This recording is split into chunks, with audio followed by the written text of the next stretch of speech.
Hello, my name is Andres Tijerina. I'm going to be speaking to you today about an artist, a Texas artist named Ricardo Beasley, who is from San Diego, Texas. The title of my presentation is Beasley's Vaqueros, in the memoirs, art, and poems of Ricardo M. Beasley.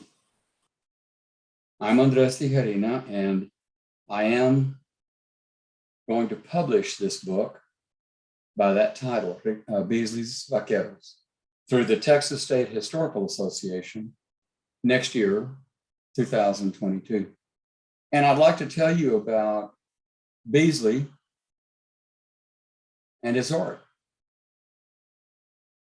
I'm going to start by telling you how I discovered Beasley. I was writing a book that I published through Texas A&M University Press that I called Tejano Empire, Life on the South Texas Ranchos. It's a book about the Spanish, Mexican, and Tejano ranchers in South Texas. Tejano is the word for Texan in Spanish. Texas was part of Spain. And then when New Spain got its independence and called itself Mexico, then Texas was part of Mexico. After Texas got its independence, then it had an Anglo-American government, and so people call themselves Texans. But up until 1836, the way you say Texan is Tejano in Spanish. And so those people who lived in Texas were Spanish, and then they got their independence and became Mexicans, just like the United States started out as British colonies, English colonies, and then they got their independence in 1776, and they became Americans. Well, that's what happened with the Spaniards here in Texas. They became Mexicans. And the whole time, the people in Texas called themselves Tejanos, Texans. They had come under the Spanish flag, and the King of Spain had given these Tejanos, original settlers of Texas, land grants. And they did something that other Spaniards had never done. They rode horses and had cattle and sheep and goats, but they lived out in the country. They moved their homestead out to the country. In Spain, Spaniards had always worked cattle and horses out in the countryside, but they lived in town. And the Tejanos did something different. They lived out on the ranch. They invented the ranch, where you live on the ranch. You don't just go out and work the cattle and come back and live in town. They lived out in the countryside, and that they called a rancho. So a rancho, a ranch, is actually peculiar to South Texas. And these are the people there were thousands of families, a couple of thousand of the largest, most successful ranching families in the Spanish Empire that had been brought there and settled there by a proprietor named José de Escandón. He was a count, a Spanish count. José de Escandón, Conde de Sierra Gorda, the Count of Sierra Gorda. And he'd been given all that land south of San Antonio, all the way down to the Rio Grande, even south of the Rio Grande, to settle with settlers that he recruited from Spain. And he did that. These were the most successful ranching families Spain had. And they were in South Texas because he had an engineer go around the world, wherever the Spanish Empire was, in the Philippines, all the way up to Alaska, California, Northern Africa, all of South America, Central America. And his engineer reported back to him, Escandon, and told him the best ranching country is just north of the Rio Grande. And so that's why Escandon brought his ranching families here. And I wanted to write about those ranchers. America knew about the cattle kingdom, Walter Prescott Webb wrote his book, The Great Plains, and he talked about what he called the cattle kingdom.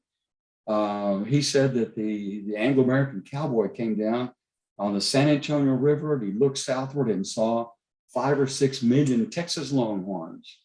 Webb then called that the cattle kingdom and talked all about the cattle trails, the Goodnight Loving Trail, the Chisholm Trail, that they drove all the Longhorn cattle north. When I studied that, I wanted to know, where did these cows come from? Webb told us that all the cattle trails went to places, and I'm sure anybody listening to this video, anybody will know, most Americans, certainly most Texans know about the Chisholm Trail, the Goodnight Loving Trail, and other cattle trails. And they know that they went to places like Dodge City and Kansas City and Sedalia. But what they didn't know was where the cows came from. Can you name the town at the south end of the Chisholm Trail? And I wanted to know, where did all these 5 or 6 million cows come from? I discovered that it was those Spanish ranching families in South Texas that had not only developed that large herd of 5 to 6 million cattle, the largest herd at that time in the world of cows. And they had as many horses, they had Mustangs. But what I discovered was that they're the ones that developed the Longhorn breed. And they're the ones who developed the Mustang. Mustangs didn't exist anywhere else in the world. There were wild horses, but the Mustang of South Texas is a unique DNA, just like the Longhorn is a unique DNA that doesn't exist in Spain, Mexico, or anywhere else. South Texas. And so these families that Escandon brought gave us the Mustang, the Longhorn, the sheep and goat industry, the wool industry of North America. And most important, what I discovered, they gave us the cowboy, the vaquero. This is where the cowboy was born. And they gave us all of the accoutrements, the boots, the saddle, the cowboy hat, and all of the tools, the rope, the lasso, the vocabulary also, the corral, the lasso, all of the words that we use in Texas are Mexican words developed by the Tejanos. And I wanted to write about them because what I discovered was that it wasn't just a bunch of cowboys. It was ranching families. Every ranch had a family, an extended family of 3, 4, 5 generations. A great-grandfather living in the same ranch as the great-grandchildren. And they had their own chapel. So that's what I wrote about. When I was writing that book about these Spanish land-grant families that gave us all of the ranching industry, lock, stock, and barrel, the vocabulary, the diet, the food, the tacos, the enchiladas, the beef jerky, everything that we eat in Texas that we're proud of. I always say, if it wasn't for the Mexican Tejano culture, Texas would be Ohio or Michigan or something. They gave us all of our vocabulary and our pride of being Texans. And I wanted to know, what was it? And I discovered it was the families. The key was that it was an extended family on a ranch that had their own sustenance. They provided their own agricultural products, corn, beans, squash. They provided their own beef, their own mutton, their own transportation. They were a self-contained economy, and they provided their own self-defense against hostile Indians, cattle rustlers, because the vaqueros, they would have as many as 20 or 30 or even 200 vaqueros in some of the larger ranches. The vaqueros were mounted, they were armed, and so they were an army or a militia to defend the ranch. And when several of the ranches got together, they could have a viable army. They are the ones who developed the concept of a cattle drive. They could drive 2,000 cattle from Texas to California, Texas to Mexico, Texas to New Orleans, or to the United States, because there were so many vaqueros on these ranches. And so that's what I wanted to study. And because all of these ranches were interlaced economically, they would all get together to do a cattle drive, or they'd all get together to sell their cattle, to hold an auction or whatever, a sale of cattle for the branding. These people didn't have fences. They would simply let the cattle the horses run wild on the countryside because they marked the property not with a fence, but with a brand. They would brand the cattle, and that's how they knew their property. It was the families that worked together, and there were thousands of families, a couple of thousand families at least, that worked all the way from San Antonio down to Laredo, down to Brownsville and Corpus Christi. Large families, 5,000, 20,000 acre families, even, large ranches. There were ranches that were 100,000 acres or more. Some of the largest ranches in the world. And I discovered it was the family unity, because the family unity provided not only for the economics of the ranching, but also for the social and cultural unity. They were all Roman Catholic. They had their own songs that today we go back to Tejano music. They had their own vocabulary, their own diet, and they gave us a lot of that. A lot of what we eat and the words we use in Texas are the words that these people developed for us. And as I was writing this book, Tejano Empire, I was interviewing people along with doing archival research. And whenever I would interview somebody like a widow of a cowboy, a vaquero, they would frequently say, well, yeah, that was in that drawing. A widow of a vaquero would say, yes, my husband was killed. And that was in the drawing that Beasley did of him being gored by a bull or a steer. And then I'd be interviewing another person and they'd say, well, that's in that Beasley drawing. And finally, I kept hearing Beasley. I finally just asked one lady, well, who is this Beasley guy? And she said, well, he's the artist that lives in San Diego. And he did all of these drawings. And I said, where are these drawings? She said, well, there's one at the restaurant, one at the boarding house, and one at the drugstore. So I went to these places of business in San Diego, Texas, which is just south of, it's west of Corpus Christi, about maybe 50 miles. And I found those drawings on the wall in a restaurant, 2 or 3 drawings on the wall under. And I asked the merchants about Beasley, and they said, yeah, Beasley. And unfortunately, the gentleman passed away the very year that I was writing this book. So I didn't get to meet him. But I found his drawings. I found out about him, and I found his drawings. People like Chuck Beasley, an attorney in South Texas, and Tommy Molina, Homero Vera, and others. All told, Guadalupe Martinez, a pharmacist. So I learned about Beasley, and I was able to put some of Beasley's drawings into this book, Tejano Empire. In fact, the front cover of my book is one of Beasley's drawings of his Mustangs. Beasley was born in San Diego, and actually he was born on a ranch between Kingsville and San Diego. His family ranch that was one of those Spanish land grants.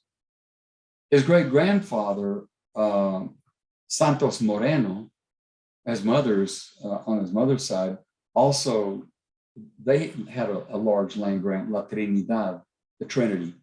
His paternal grandfather was Abraham Beasley, who had come to South Texas during the US-Mexico War back in the 1840s and stayed. And Abraham's son, Richard J. Beasley, married one of these Tejana women, Concepcion Moreno, who was of the Moreno family land grant. They had 5 children, including Ricardo Moreno Beasley. Now, Ricardo Beasley grew up as a Mexican American, as a Tejano.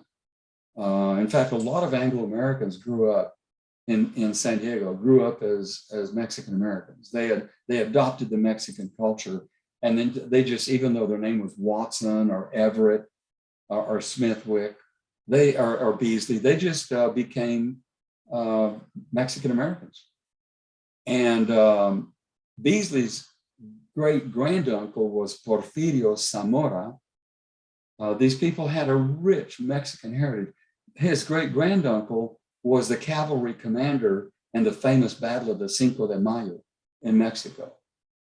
In fact, his great-grandfather, Porfirio Zamora, who lived there on the ranch with him, that he was born on, got the Medal of Honor of Mexico. The president gave his great-granduncle the Medal of Honor of Mexico for fighting in the Battle of Cinco de Mayo.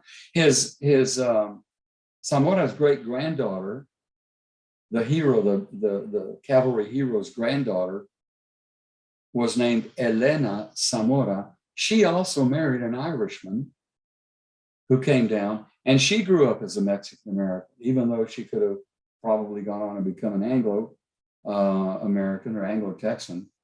Her name was Elena Zamora O'Shea. She was his cousin, and she is the first Mexican American in Texas, the first woman to publish a book, a novel that she called El Mesquite, the mesquite tree, in which she tells all about the Mexican American ranching families that I wrote about in Tejano Empire. She did it as a historical novel. And the curious thing here is that the first Mexican American artist, Ricardo Beasley of Vaqueros, was cousin to the first Mexican American woman author to publish a book in South Texas. It reminds me of, you have pairs like that. Authors kind of know each other, and you're just amazed that two great authors know each other. Beasley was really a vaquero. He grew up as a vaquero, a cowboy. Vaquero simply means cowboy. It comes from the Spanish word vaca, which means cow. Vaquero, like saying cowboy. And so he grew up as a vaquero working on ranches. He lived on the ranch, worked on the ranch, but he started drawing as a kid, as a child on the ranch. And I went to his old ranch house, and I saw places that he had drawn. For example, when his father laid out a concrete sidewalk in front of the ranch house, Beasley went and drew one of his art pieces in concrete, and it's still there today on that old ranch south of San Diego, Texas. Beasley used a tablet that he carried around with him, a large tablet about 18 inches long, nothing but white paper. We used sepia paper, and he used nothing but a pen and black ink. He called it a pen and wash method.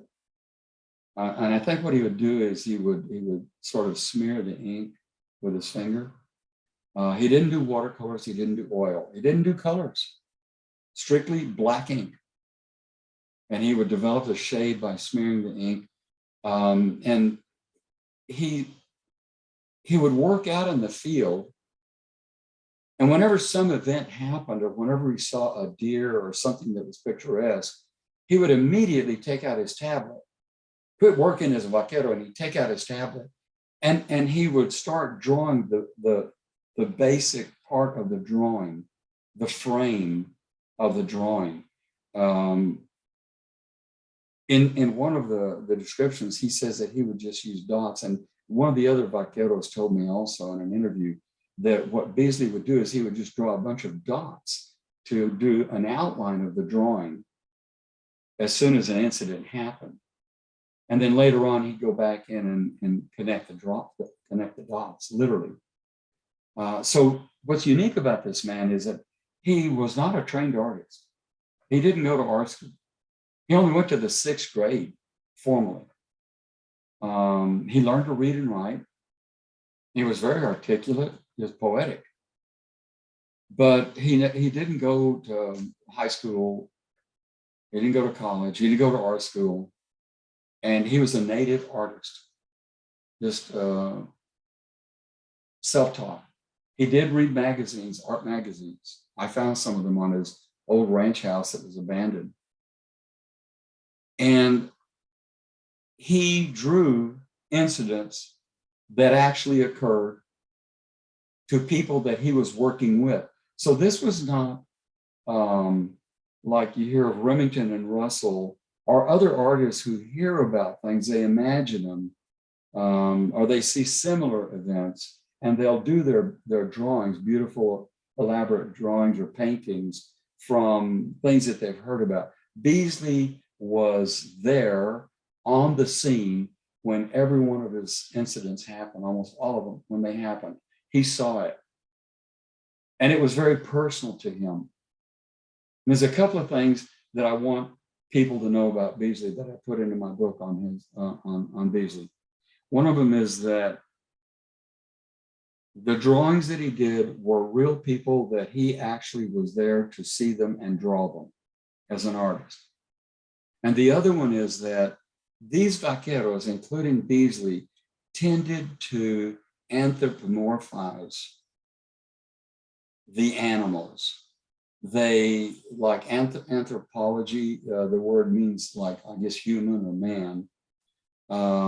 They would speak of the animals as if they had human features and characteristics. So they would call a horse a he, a coyote they would call a he, a steer or a bull they would say he attacked. And then more than that, they would give them human features, qualities, and characteristics and feelings. They would say, well, the bull got mad at me and he wanted revenge.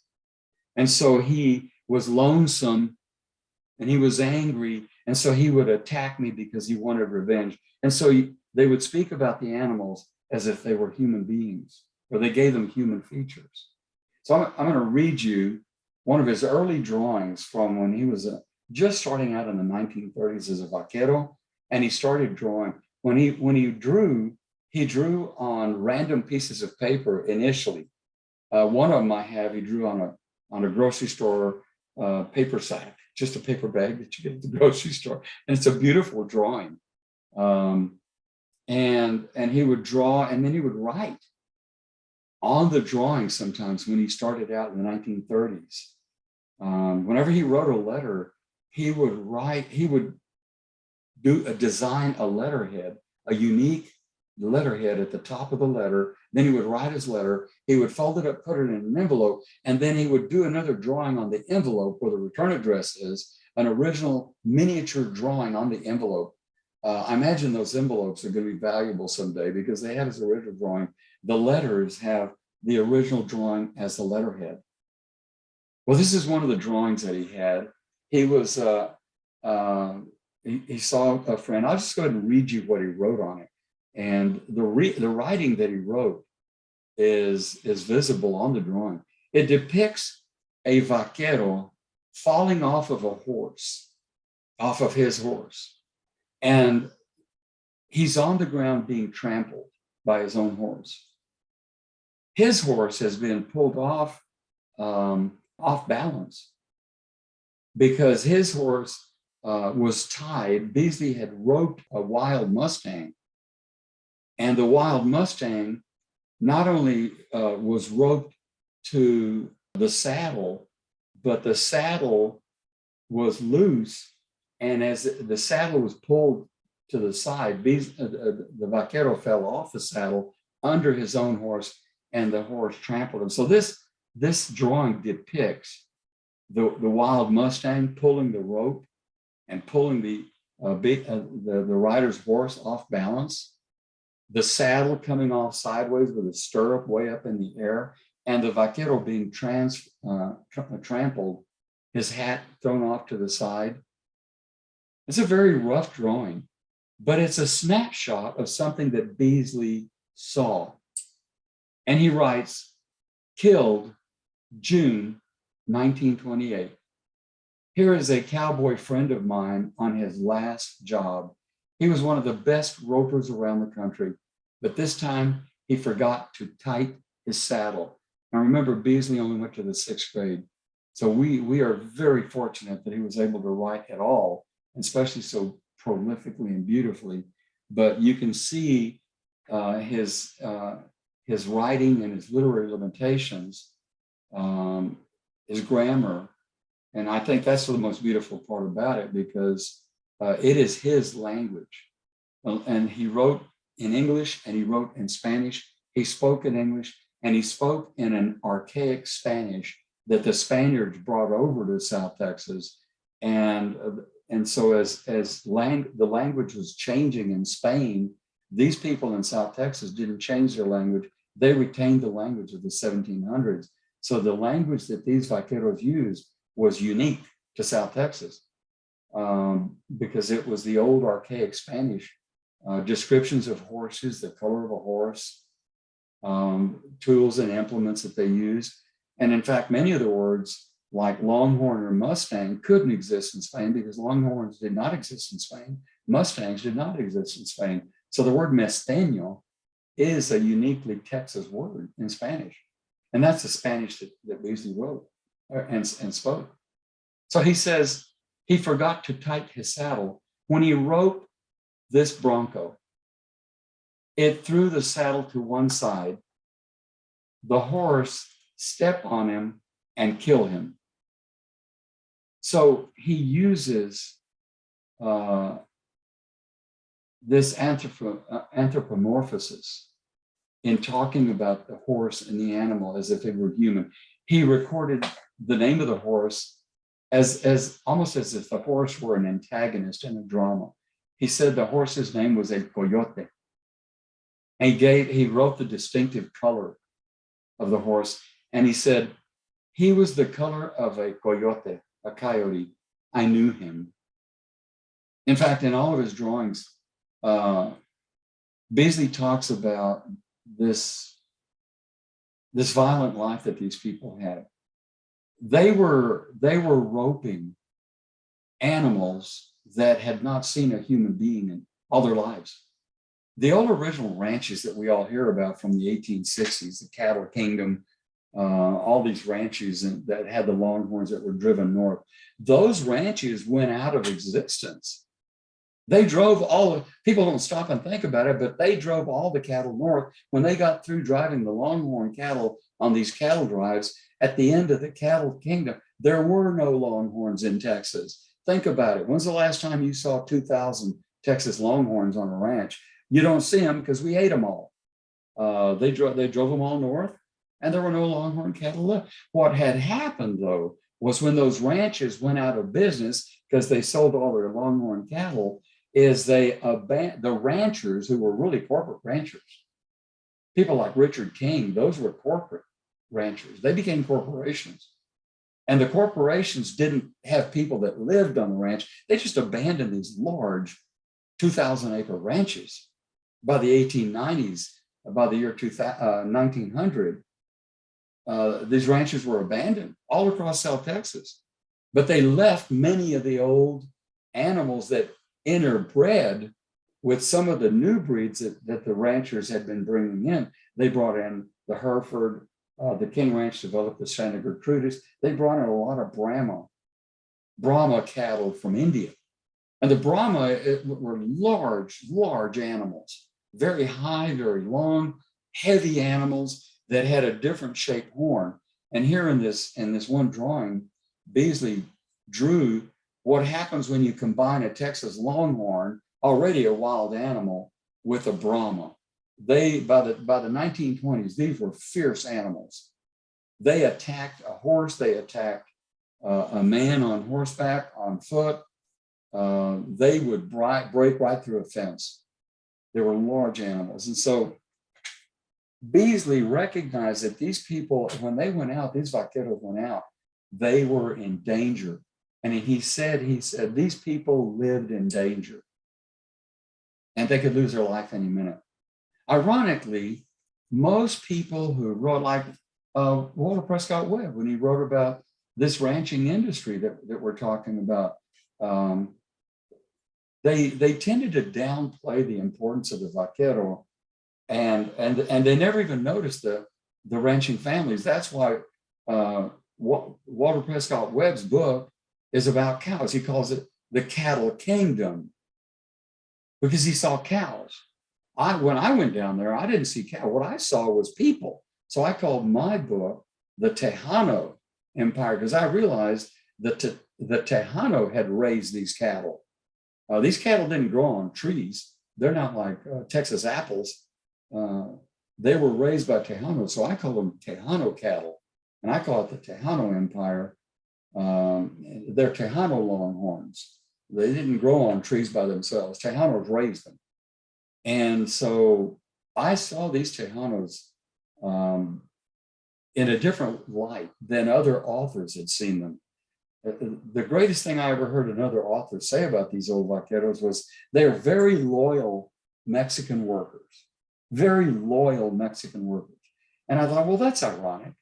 Here's a man who's the best roper in the world, raised and gave us the cattle industry, goes out and risks his life. He developed the brand, the cattle drive, the roundup, all of the features and accoutrements of the Western cowboy industry.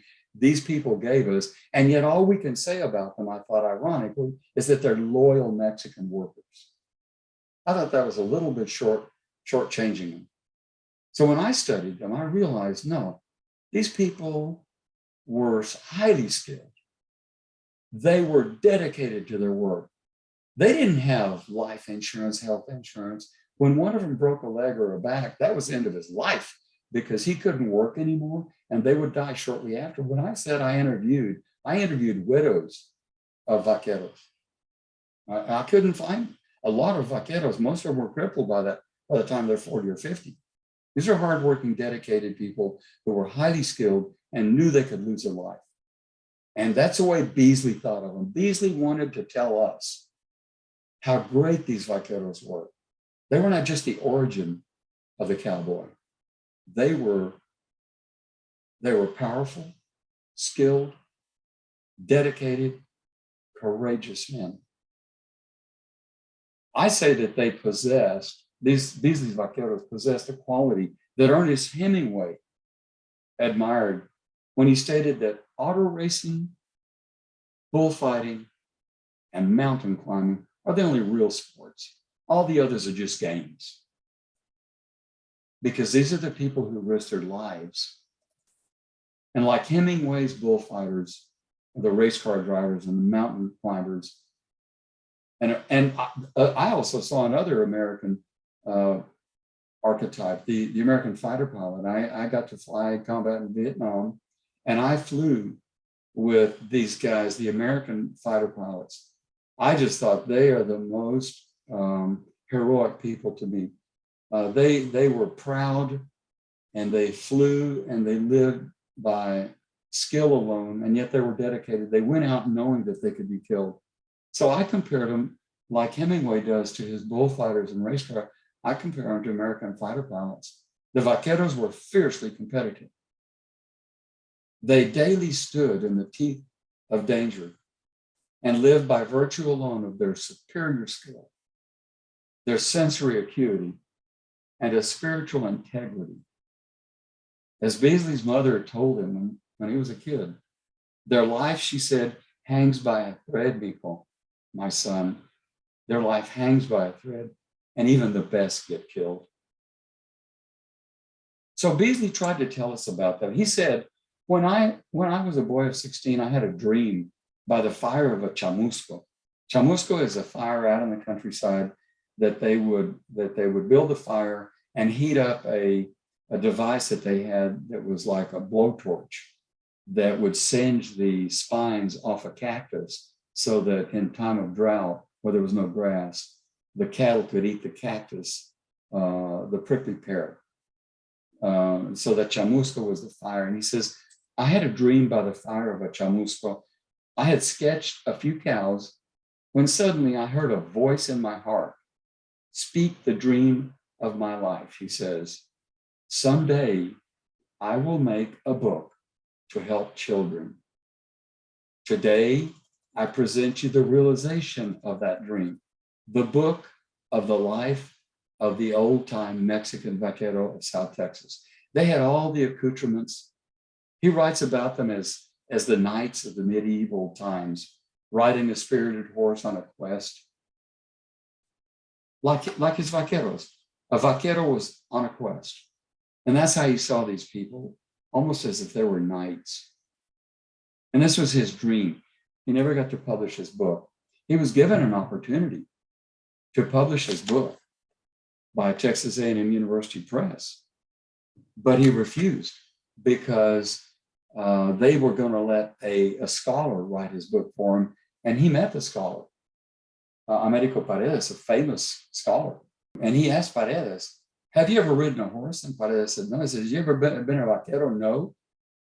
So he said, well, then you're not going to write my book because you don't know what it's like. So Beasley simply walked out. The lawyer, Chuck Barrera, told me Beasley just walked out of the meeting with the publisher and never published his book, never published his art. But he had a dream, and this is a dream that my book is trying to tell you about. And I discovered also later that for every drawing that he had, like the wild steers, there were highly stylized drawings, but for every drawing, he had a poem. And he had a script where he described these animals or the incident that he was drawing. This one had, on the drawing, it said, like phantoms, they were the remains of the wild steers against that horizon, where from beyond they seemed to reappear on that moonlight of Duval. Duval was the county, Duval County, Texas. And I was playing golf with a friend of mine who was the director of the Center for Poetry and Poetics, Kurt Heinzelman, professor, distinguished professor, internationally distinguished professor of the University of Texas. We're playing golf one day, and I showed him one of Beasley's scripts, and Kurt says, "Who's the poet?" And I said, "Oh, he's not a poet; he's an artist." Kurt said, "Well, he's a poet." I said, "No, he's not. He's an artist. He just wrote this." And Kurt said, "This is poetry, Andres." And basically he had to remind me, "Remember, Andres, I'm the poet." I said, "Okay, I defer." So I realized these were poems. Beasley was an artist, but he was a poet as well. And so with every one of his drawings, he had poetry. And he told these stories, like once about the wild steers. The vaqueros could never catch the wild steers because the steers were too alert. And whenever they sensed the vaqueros coming to rope them, they would go and hide in the dense thicket, which in Spanish is called chaparral. And in the dense chaparral, the ropers couldn't rope the cattle. So what the ropers did in this one incident that Beasley recorded was that they decided to stay up on this hill above this little valley where the cattle were in the dense chaparral and wait until the cattle came out at night to go drink at a pond. So the vaqueros just laid down on the ground and slept outside, out in the open. And each one of them laid on the ground and had his horse tied with the bridle to his knee or to his leg or to his hand, so that whenever the steers came out of the chaparral, the horses would sense the steers and pull on the bridle and alert and wake up the vaqueros. So in this drawing, it's the horses, all of the horses loyally tied to each of the vaqueros sleeping on the ground. And Beasley tells the story. Well, the horses were very intelligent, and this is Beasley's wording now, and they just loved the excitement of lassoing. They would fly at it. They were so intelligent.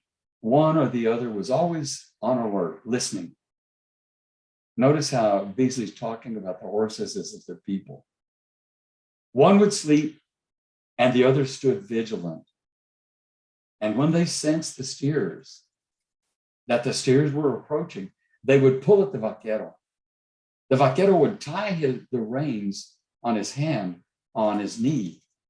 The horse wakes him up, but the steers would only come up to a certain point, and they would start to circle back and leave, because the steers also sensed that there was something nearby, some danger.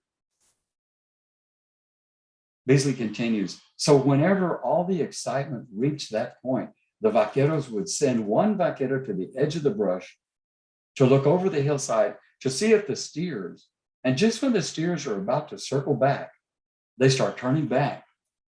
But just as they would reach that point, well, that's when the vaqueros would come out after them at full speed. In Spanish, he said, todo vuelo.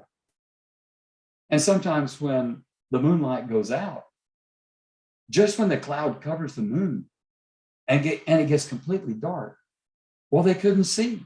They couldn't see the cows. And then in the dark, it would seem, now mind you, I want to interrupt Beasley's script here. Mind you now, what he's describing is the vaqueros riding full speed on horseback, chasing the cows, the steers, in the dark, but the moonlight is giving them enough light. A cloud covers the moonlight. Now the vaqueros are riding full speed in the dark.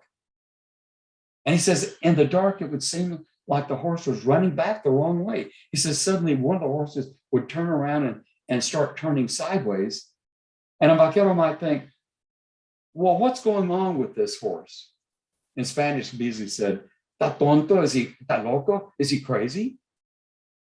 And he continues, and you wouldn't know what was going on until you felt the horse kept advancing, running until you got hit with the dust from the steer that was charging in the dark to hit you from behind. The horse himself was searching by scent, the smell of the dust.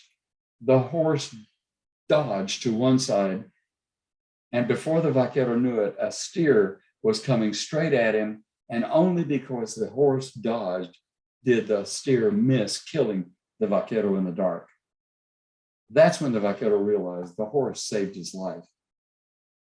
But he says the horse could smell, he could sense the steer coming, the dust of the steer. He wrote about Mesteños. His poem, The Wild Horse, symbol of freedom, of courage, of determination, and of pride, has been one of my greatest inspirations. Ever since childhood, no one else has ever displayed more the fire, that love, than the Mesteño. If ever a love and freedom nestled together, supreme, it was never greater than in the heart of that gallant Mesteño stallion on the Amargoso Ranch. Beasley writes about these ranches. So he says, so great was his, during that time of the agony of their existence, so great was his love, so defiant his courage, that at the first sight of the vaqueros, he would chase away his mares and offspring to safety. And then he would come back to challenge the vaqueros, close enough to encourage them to chase, as if an easy conquest. Then he would fly away to mislead them far away from those he loved.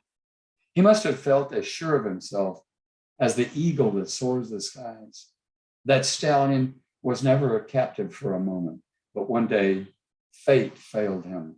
He killed himself when he stepped in a hole and broke his leg. He was lost into a world of his own.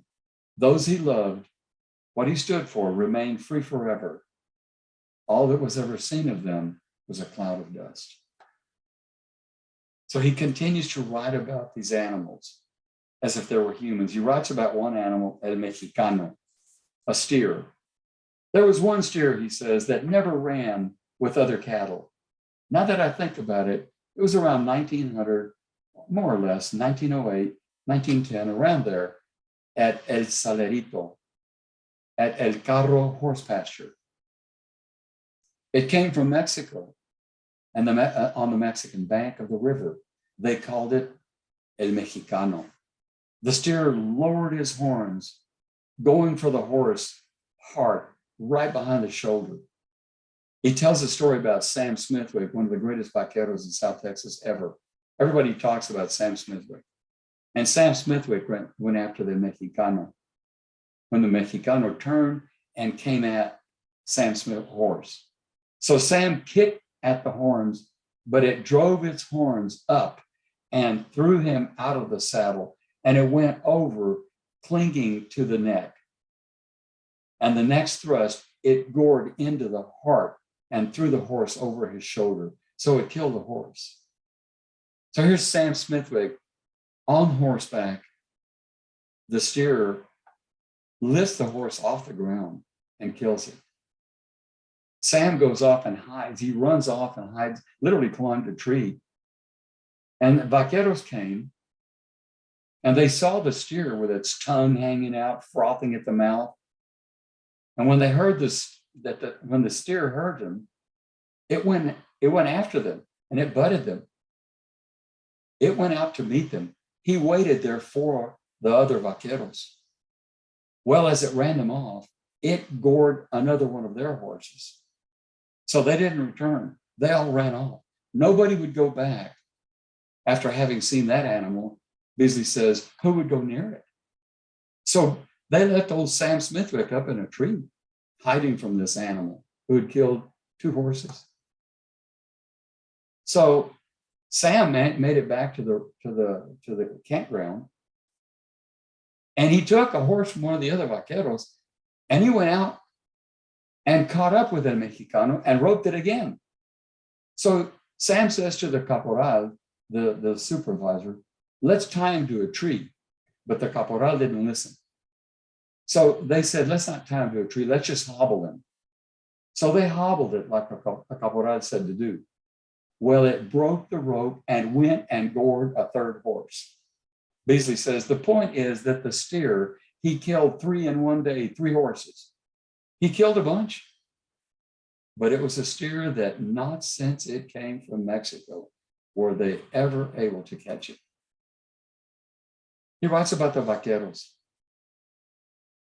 And one point and aspect of the vaquero life is Beasley's sad commentary that he woke up one day to realize that the vaqueros were all gone. All the ranching that he lived all his life, they were all gone. He so feverishly composed his drawing of a caporal in one drawing, the foreman, the caporal leading his team of vaqueros, racing over the hill in pursuit of a herd of wild steers that he did not even realize they would never appear again. They dashed over the hill, and even they were not aware that their days would quickly be gone forever. It was what Beasley called the unnoticed parting, that unrecognized farewell. It was, he said, adios to the farewell. He said, when they rode over that hill, all he saw was a wisp of dust. And he said they were gone like a wisp of wind. And he never saw these vaqueros doing that again. And he tells stories about one that was told to chase an invisible, a mule that they found the tracks.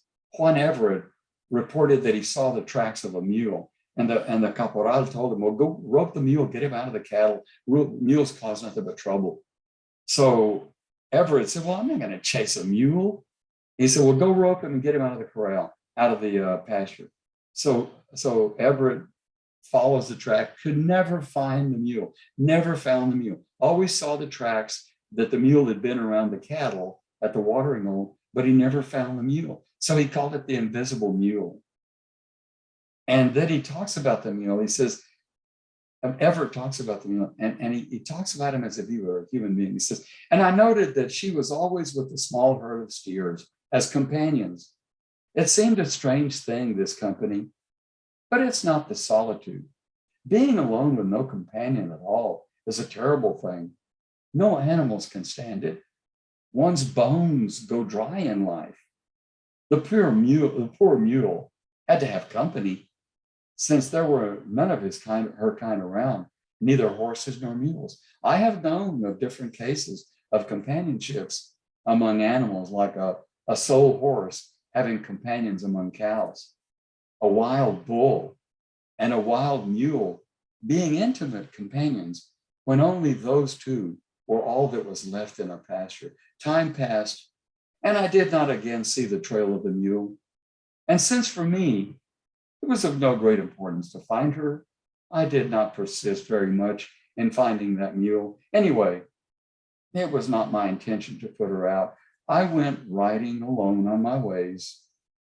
It was very vast, the open range. So very winding is the trail through horse pastures.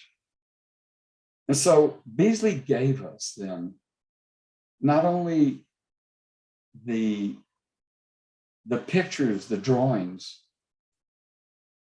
but the stories of these animals, the incidents that happened. And more than anything else, what I saw is the philosophy of the vaquero, the courage of the vaquero. They knew they might get killed. They did get killed. They did get injured. Regularly, they were injured. but they kept going out because they were highly skilled. There were myths about these people. All the countryside, all of the people in Vaquero, the restaurant owners, the pharmacy owners, the merchants, the community people, the wives, the children, all told tales about Sam Smithwick, about Juan Everett, about Valerio. All the stories they told all about these vaqueros. They had myths about them. The way that Sam Smithwick once threw a rope through the forks, the two forks limbs of a mesquite tree. The rope lasso went through between the two forks of the tree and he roped a steer. Maybe it happened, maybe it didn't. I don't know.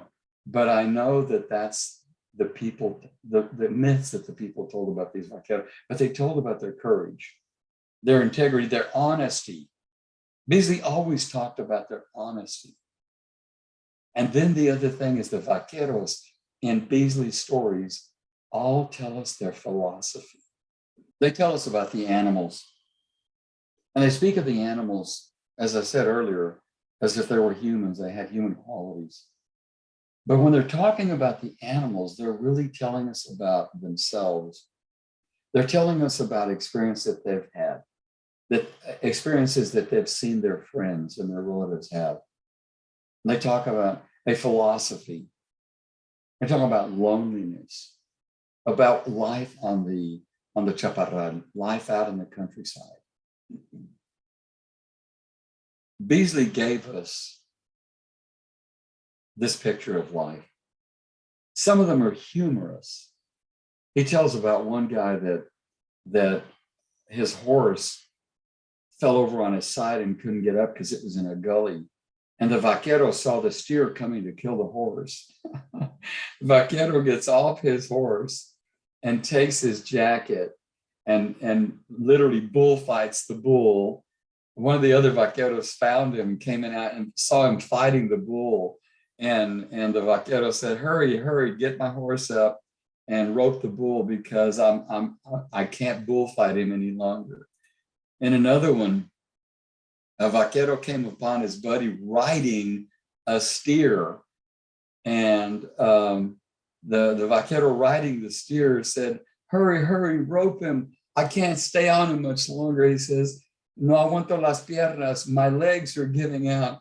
And so his buddy roped the steer and tied up the steer. And then he asked his friend, how exactly did you end up on the steer in the first place? He said, well, the steer was going to gore my horse. So I got on the steer and rode him. He tells about a cermeño, a steer that had been brought up as a pet on a ranch. He was fed tortillas. He was fed tortillas. He was fed bread and tortillas and petted. They even gave him a name, but they sold him. And when they sold him to another rancher, the other rancher put him in with the other cattle. And this little pet steer grew up to be a fierce, monstrous steer. And because he felt that he'd been abandoned by his original owner, Beasley said he became fiercely wild, that he killed several horses.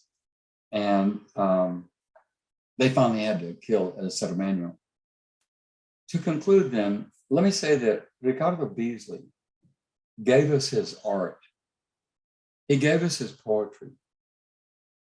He gave us his narratives in a recording that I was able to get from Tommy Molina of San Diego, Texas. Tommy recorded Beasley for about an hour and a half, and I transcribed that recording. So we're able to get Beasley's words in Spanish. I'd like to just play one little snippet of a recording of Beasley talking. And when Beasley talks, he's talking South Texas vaquero Spanish, which you don't hear anymore. A lot of the words that he says, you don't hear anymore. I'm just going to play a few seconds of it where he's describing the scene where the vaquero was riding a steer. This is Beasley's recording. Es Andrés de Real, el que anda en el arroyo. Andaba en el arroyo, pescando ladinos. Iban juntos campeando los dos. Cuando saltan 2 novillos.